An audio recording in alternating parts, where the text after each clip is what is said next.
Welcome, everybody, to another Live Time with Alec. I'm Alec, Leadership Edition.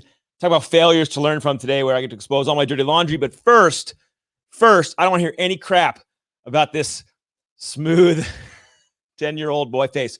Nothing. All right. I was Joe Exotic for a thing, and I had a mustache, and then I had to go. So this is what you get from me. But today, I'm going to share about some of my major failures in my career, some of the things that I learned standing on the shoulders of giants, and some of the things you need to integrate into your leadership life immediately.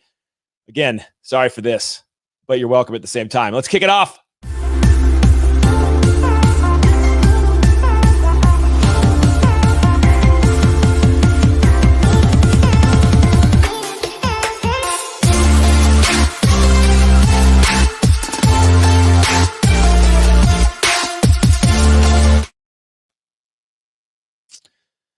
Thanks, Christian. I'm sorry, okay? I had a mustache for a thing and a costume thing, and I don't know, pickleball tournament, and now I'm 8 again and I'm balding. Look, I'm sorry. Let's have some fun. Today, the whole conversation is going to be about mistakes that you need to avoid, but underneath that, I want to kind of frame it up. Thank you guys for joining and hanging out today. If I get more shaved comments, yes, the intro's fire. Mikey's a man. So sorry, it's growing back. Okay, I'm letting everyone down. But let's talk about what I mean by shoulders of giants. You can Google it. There's a really whole famous thing about how I can see farther on the shoulders of giants, and it basically really boils down to the greatest human skill we have is to learn from others. I mean, honestly, your ability to learn from others and not have to replicate their mistakes to go further than they did in your career or in your life or in your profession or in your family or whatever it is one of the biggest superpowers humans have. Because if we had to figure it out all our own every single time, then we never invent the wheel. We'd be back thousands and thousands of years. In fact, the greatest thing of society is that we build on our own mistakes. We learn from our own mentors. And so before I start about my failures and share some things I want you to look out for and not make, I want to make one clear thing clear. Mentorship matters. Alliteration for you. All good. But I want to hit this before we get into the topics today. Because your ability to be mentored is going to help catapult your career to new heights, period, end of discussion. And your desire to seek out mentors across multiple areas of expertise. It doesn't need to be somebody who's done everything you've done in your profession. It could be someone who's done something small that you're trying to improve upon, that they've mastered. And they maybe haven't mastered everything else, and you don't have to follow them in that mentorship over there, but for that one thing you can dive in on. Thanks, Nate, dude. Good to see you, buddy. You got to go live sometimes or all the time. I'm telling you, it's the future. It makes everything better. But back to mentorship, it matters. So who's mentoring you today? Because some of the things I'm going to share today were things I learned from mentors or things I was heard from somebody who was great and I decided not to do it and have my own problems. And some of this comes from carving my own path forward because I'm arrogant. Is that fair? I don't know. But you feel me on this? I mean, how often do we not ask for help? Do we not seek mentorship? How often do we not stretch ourselves out there because we know it all, or we must know it better, or somehow we start believing our own press clippings that we're amazing, so we got this? Mentorship matters, and I want you to focus on it. The second core thing I'm going to talk about today is sometimes, right there, you just shut up and execute. And what I mean by that is if a mentor tells you something, somebody who's great, somebody who's gone before you, and they say, hey, do this, not this, sometimes you just need to shut up and do what they say. You can learn through that process. I'm not saying be ignorant. I'm not saying be a student of your own experience. Pay attention to what's happening as you live it. But sometimes you need to just shut up and execute. And so let's talk about some of my mistakes today. First, I want to share some basic ones, the funny ones, the stupid ones that you don't need to replicate, please, God. First, one of my favorite mistakes I've ever made. I walked into open houses to meet agents like you do. And again, pre-COVID, back into the glory days of origination. And I go meet realtors in the attempt to build a relationship, in the attempt to earn trust and consistency to get business. Well, one of the agents, I went in and introduced myself on an open house on a weekend because that's where they're working. So it's pretty smart that you should be working when they're working. I don't know why that takes a genius to figure out. And I was insecure about being a lender. So I decided to just introduce myself and not mention that I was a lender. This guy jumped on me with his sales pitch, started talking to me through the house, toured me through the whole house. I couldn't get a word in. Couldn't get a word in after I introduced myself. I'm like, oh, I'm Alec. Oh, yeah. He just started hit me right with the pitch. He thought I was a buyer. He thought I was a buyer. For like 45 minutes, the guy walked me around his house. I could never show my face to him again. I was like, well, I guess that's just ruined, because I had to go with it. At some point, I was like, well, I guess I'm in the game here. Oh, yeah, I love the crown molding. It's gorgeous. Mistake number one was to tell everybody you're a lender. I know that sounds stupid, but tell everybody you're a lender, especially when you're out prospecting. Tell everybody you're a lender. Stupid mistake number two, and this ties into leadership a lot more. In my early days of leadership as a sales manager, where I was recruiting loan officers to come work for me, you could say that I wasn't getting the highest quality of loan officer to work for me. I was 23, 24.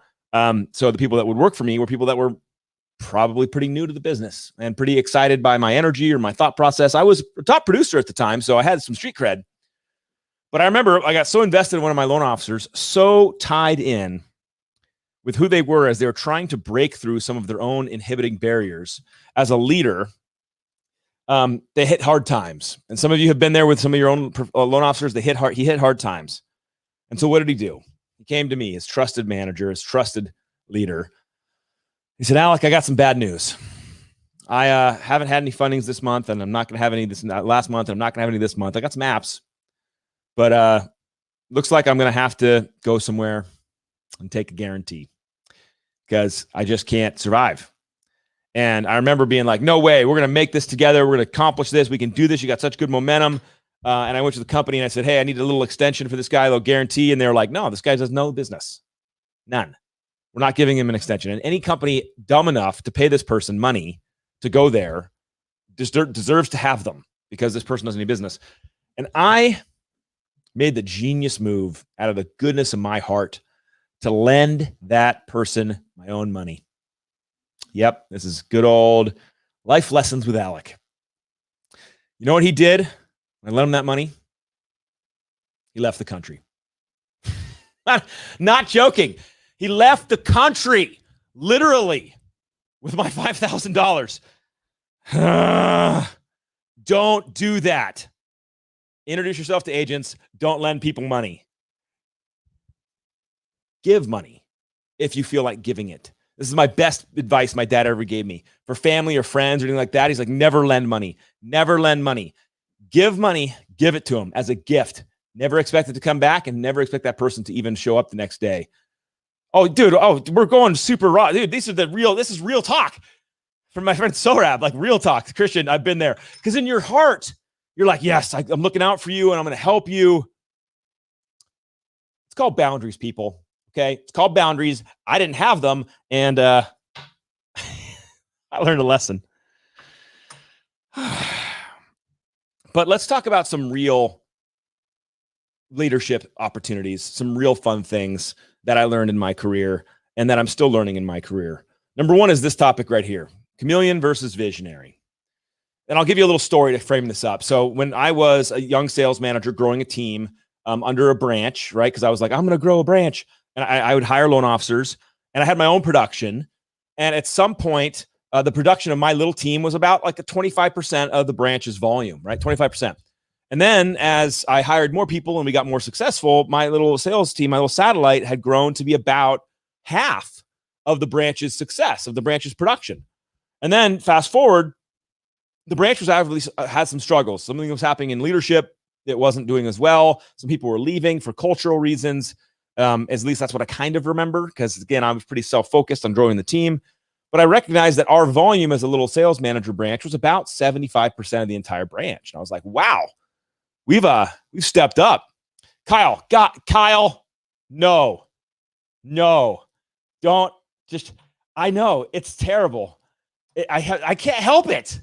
It's going back. I'm like, it's come back as fast as I can. I don't appreciate that, by the way. You just heckling me on my live stream. I don't appreciate that. So I was 75% of the branch's overall volume. And the manager ended up resigning. The manager resigned. They went to another company. And I went and said, I'd like the job. I like the job. I'm 75%. I'm a sales manager. I want to be a branch manager. This is a career move. I'd like the job. Now, if you've been in leadership before and you've ever inherited a team, they had a previous manager and now you're the manager, brand new, inheriting. I always laugh and say, buckle up. It's going to be terrible, because inheriting somebody By the way, there's some companies right now that are going through acquisitions during this crazy mortgage cycle we're in. And I always say to people, dude, do you want to choose your change or do you want it chosen for you? A lot of C's there. I had to be very intentional. Because when your company gets sold out from under you, you're not choosing that change. It is being chosen for you. And now you're on the change journey. Could be good or bad. You're still on the change journey. But choosing your change. So when I inherited a bunch of people, you know what I did? Immediately turned into a chameleon, immediately started to be the people pleaser. I wanted them to like me.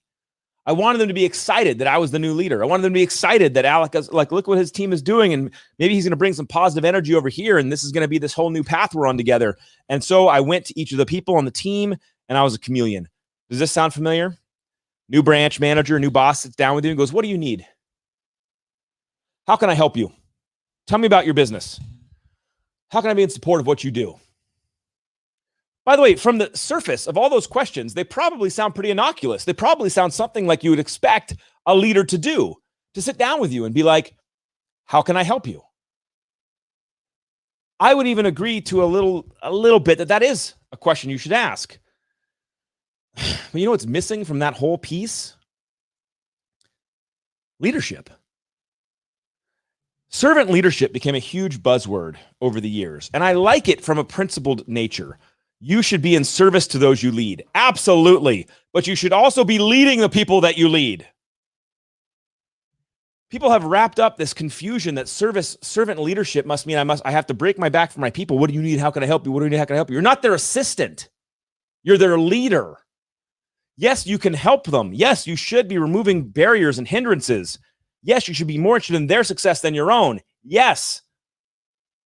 But where are you leading them?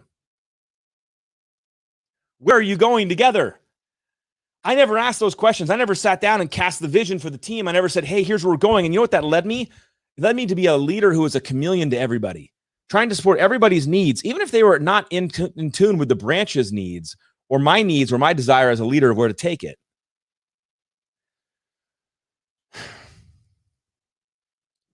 Don't be a chameleon leader. Don't hype up the servant aspect to such a degree in your desire to be a servant leader that you forget you also have to be a leader. I wish in my time of inheritance that I would have gone right to where I wanted to go with the team. And then you know what would have happened? Because see, I had wreckage as a chameleon leader. I had wreckage. I had people who I was trying to appease.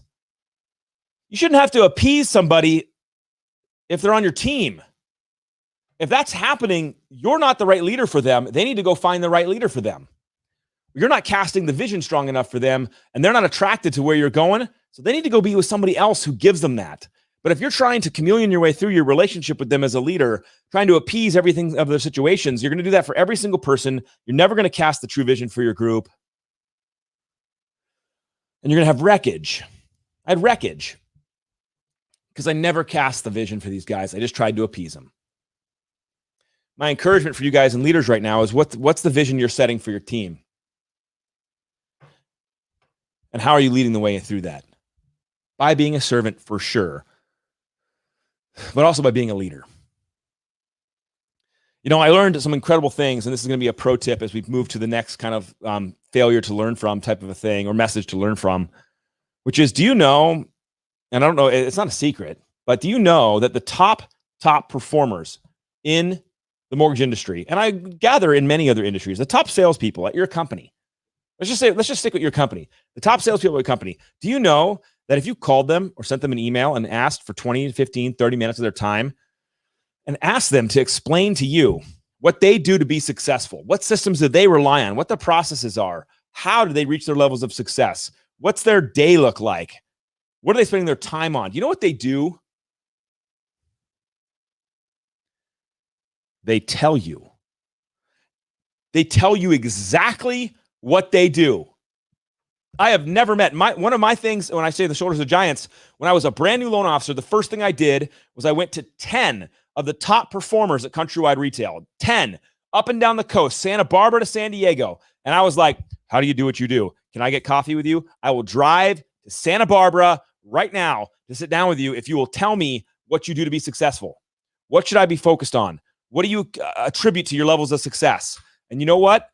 All 10 of them took my appointment. All 10 of them sat down with me. Some just did a phone call because like, you don't have to drive here. I'm like, no, I want to drive there. Like, don't be weird. They just tell you what to do. I remember John Bianchi, who's my boss now, who stood on stage at a San Diego sales rally at Countrywide. He was the first $500 million team to ever exist in mortgage. I think the first guy to build an actual team back in the day. And this is like dating ourselves, but this is, 20 years ago. And I remember him sitting up on stage, doing a presentation, showing his entire schedule, everything he did, time blocked, weekly schedule on the thing. I sat there looking at the back at 23 years old, being like, what the hell? He's giving away all his secrets. He's telling everybody exactly what he does, from the marketing gimmicks to the things, everything. And I went up and asked him, why? Why would you dare show all this? And he goes, Alec, it's the same question all top producers will answer if you answer the question. I'll show you everything I do. I'll peel back the entire curtain. I'll show you all the secrets. You know why? Because no one's going to do it. And this goes back to this. Sometimes you should shut up and do it.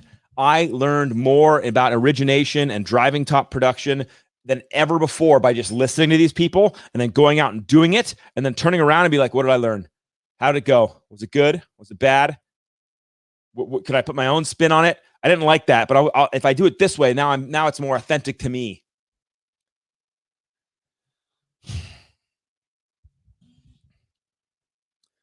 I think we learn more by our failures than we do from our successes. I know that's hard for some people to hear, and it's hard for me to hear because I'm such a competitive guy. I like to focus on winning. I like to focus on the things I do well, not the things where I screwed up. But I can tell you that some of the biggest lessons that I've ever learned were from my failures, and I'll share another one with you right now. As a leader of leaders, where I have branch managers that report to me and they're leading their own people, sometimes you forget to actually get deep with people and you take advantage of them in the sense that they act like a good soldier. So, for example, had a tremendous originator who became a great leader, and he was taking on a branch for me and doing a great job. And things were hard. We in mortgage, it's always hard. I mean, by the way, that's so hysterical. The things were hard. Like, when is it not hard? But things were hard, and I kept checking in very surface level. How you doing? How's it going? The team's looking good. How are you doing? And I got back the answer of like, I'm killing it. Strong soldier, whatever you need. Got this. All good. It wasn't all good. Under the surface, things weren't all good. In fact, that leader and originator was unhappy. Unhappy with the company, unhappy with some systems, wanted change, but felt that he couldn't whine. And that's not the right word, but he felt that he couldn't get into the problems of the things that weren't good because that wasn't going to be him being a good soldier. That wasn't doing what his job was, which was to fix the problems. And my failure as a leader is I was not in tune with that enough, and I didn't really get it. And he ended up moving companies and leaving our team and going to another team, another company because of the problems.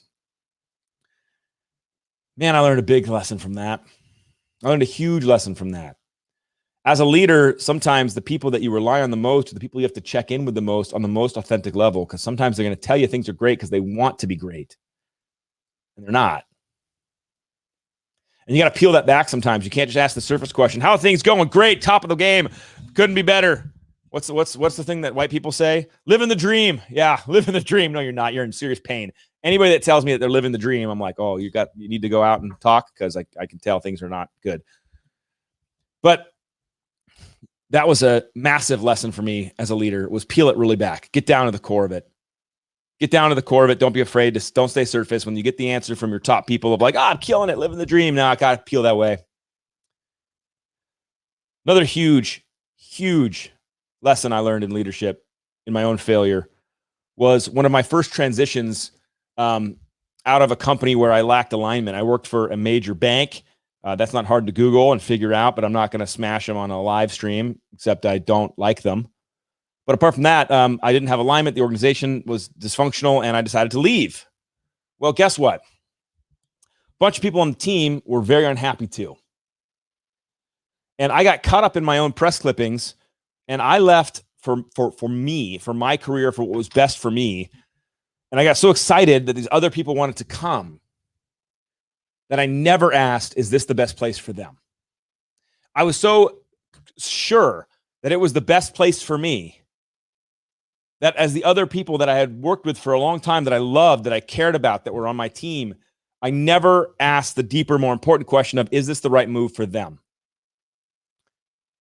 And through my own arrogance of thinking that they must be following me for me, which is okay, it could be true,